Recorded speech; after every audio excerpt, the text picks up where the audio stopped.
Yeah. So if that's true, then maybe the soul actually exists in the quantum realm, right? The realm of possibilities, before it collapses to the physical wave function. Hmm.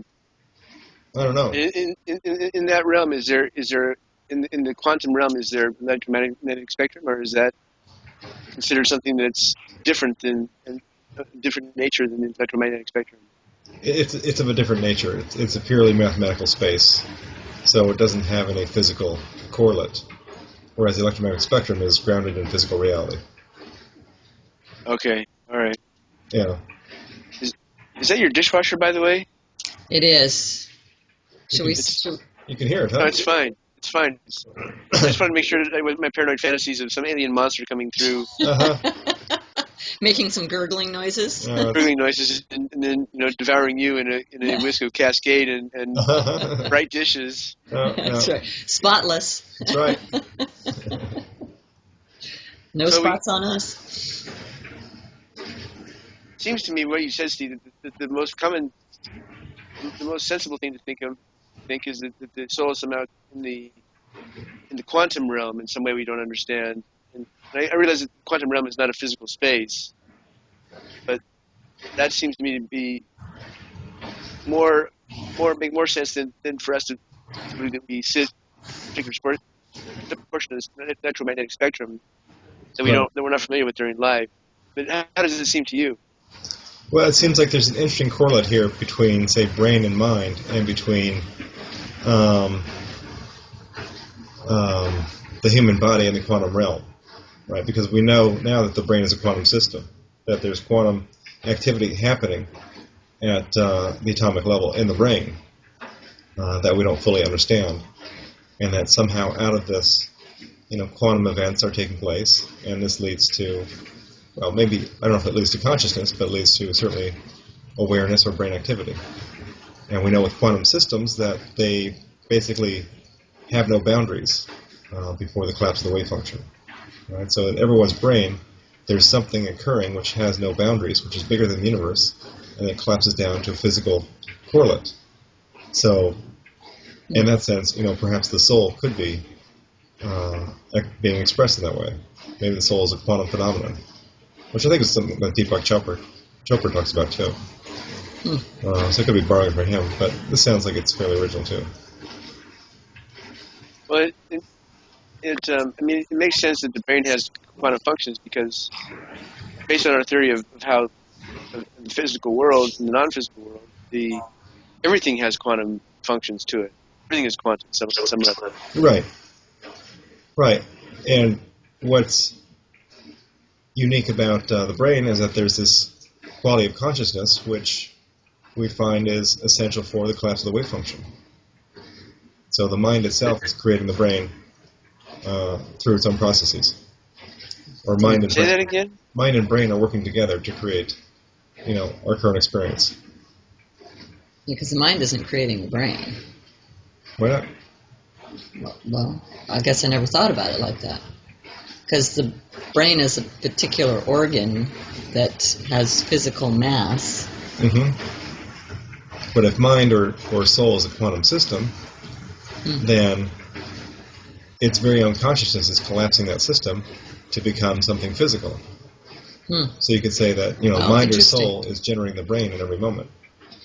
Well, and the whole rest of the body, too. That kind of puts everything on its head, doesn't it? Yeah. Huh. So it could be an interesting thing to speculate that maybe the soul is actually creating the body, moment by moment. Maybe, in Western philosophy, we have the whole thing on its head. That maybe the body is derivative of the soul, rather than vice versa. And how is that? What is the name for that again? How does the mind? How do you establish the mind is creating the body or the brain? The collapsing of the wave function. Yeah, the collapsing of a quantum wave function through the action of consciousness. But how do we know that? I mean, how do we speculate? What's the science behind that? Well, just in general. We know in quantum systems that there's the observer paradox where it's observed and that causes the collapse of the wave function. So consciousness is an integral part of the quantum system. So you use Schrodinger's cat. yeah, it's Schrodinger's cat, the measurement paradox. So if we can speculate that perhaps the soul is a quantum process, then in that sense the soul could be creating, what we experience as the physical world through, the collapse of a quantum system. That's part of the new physics. Yeah, yeah. Just as an aside, is it possible to understand this by reading physics books, or is it mathematics so intense that it's really a matter of mathematics of what is being said that is being translated probably in a new age and inaccurate way into metaphysics of people who are not smart enough to do math like yourself? Well, I mean, quantum physics is kind of the Wild West of physics. It's very, very well proven, and yet nobody knows exactly what it means. People have been banging their heads about what it means for, 80 years. And no one really knows. So there's all kinds of wild theories out there, and this could be one of them. But is it possible for a layman to understand what's happening?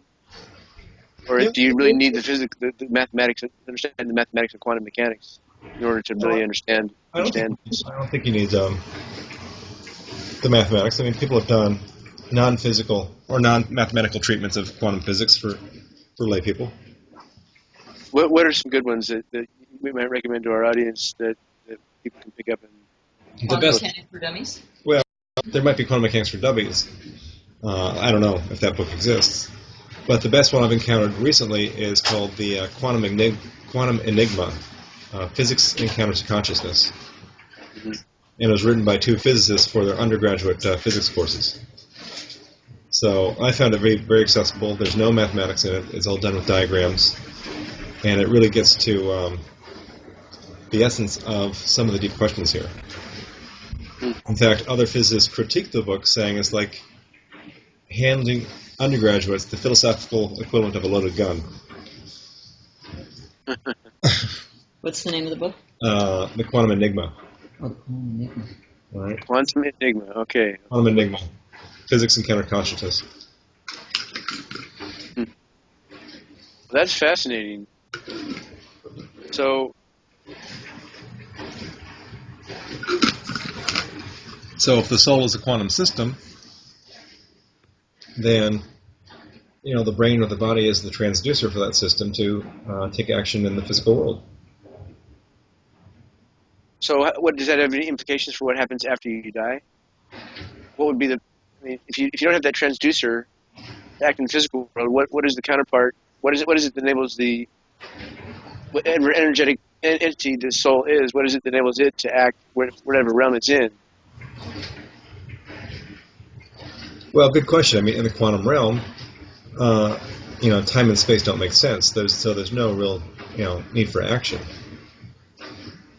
I mean, action implies movement in time and space. And if there's no time and space, there's no action. So it's interesting. Is there time and space in death? Well, and is death part of the quantum realm? We don't know. I mean, death certainly gets injected with time through theories of the afterlife, or reincarnation, for instance, injects the soul into time and takes it out of time in a cycle. And linear theory of you die and you go to heaven or hell, for instance, takes you in a linear way from outside of time, from in time to outside of time. But the relationship between time and outside of time are still the same in some sense. They're still in time and outside of time. Right. So I wonder. Go ahead. I wonder how you make that transition from being in time to not being in time. That seems like a pretty major thing.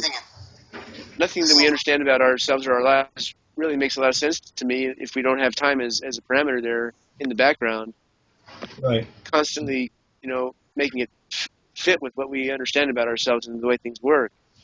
Well, sure. I mean, time is the organizing principle for, at least our perception of the universe. But that doesn't mean it's the only organizing principle. It may be just one way that we organize our experience, but that's a good question. Is time universal? We know that it's not from Einstein's theory of relativity, that time is relative. Right? So that there's no such thing as absolute time.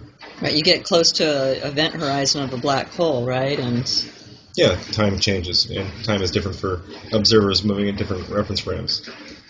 But go ahead. There may be other organizing principles for the universe that we may not be tuned into just because we've overlooked them. I'm thinking. So, for example, some philosophers have speculated that perhaps one organizing principle of the universe is beauty, that the universe seeks to maximize beauty.